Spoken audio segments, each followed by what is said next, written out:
DEYA did something really great with Steady Rolling Man, and it is a beer that brought a lot of new drinkers into the craft beer scene.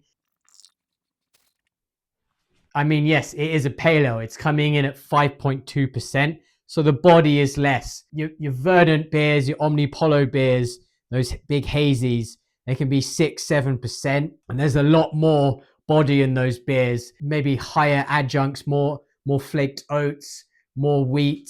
The yeast that they're using is very, very creamy. Whereas DEYA, they went with, we want a pale ale that's more drinkable, more repeatable. You can have 4 or 5 at the pub. If you try and have 4 or 5 of 7%er, you're going to be on the floor. Most people, some of you are absolute champions and fair play to you. DEYA, they went, we want a 5.2%er. We want it as a pale ale and we want it to be really, really drinkable, but we still want to be in that kind of hazy beer category. We want the juiciness. We want the tropicalness.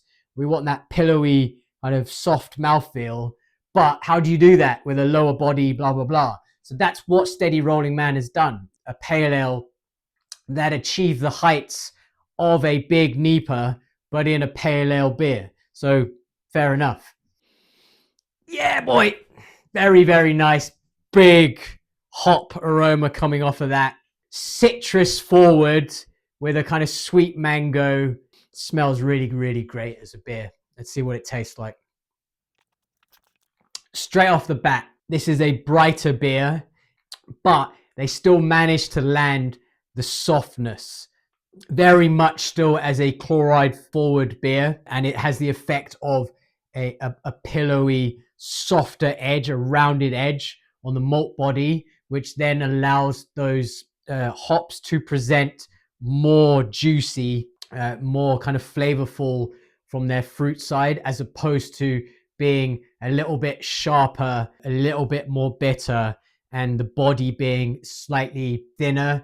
And that's more leaning towards a kind of an older school IPA style. So they're kind of marrying together a brighter beer still with that softer, pillowy mouthfeel, which is just excellent, and just their own lane that they went in. That's why this beer has stuck around. That's why it is their core beer. That's why they sell so many of it. That's why it's in my local pub in my village, because it is an approachable beer at 5.2%. It drinks a little bit like what people know, maybe some of these older generations or whatever. Your old boy in the pub knows as a pale ale, but then it is soft and juicy as well. It's a marriage of the two.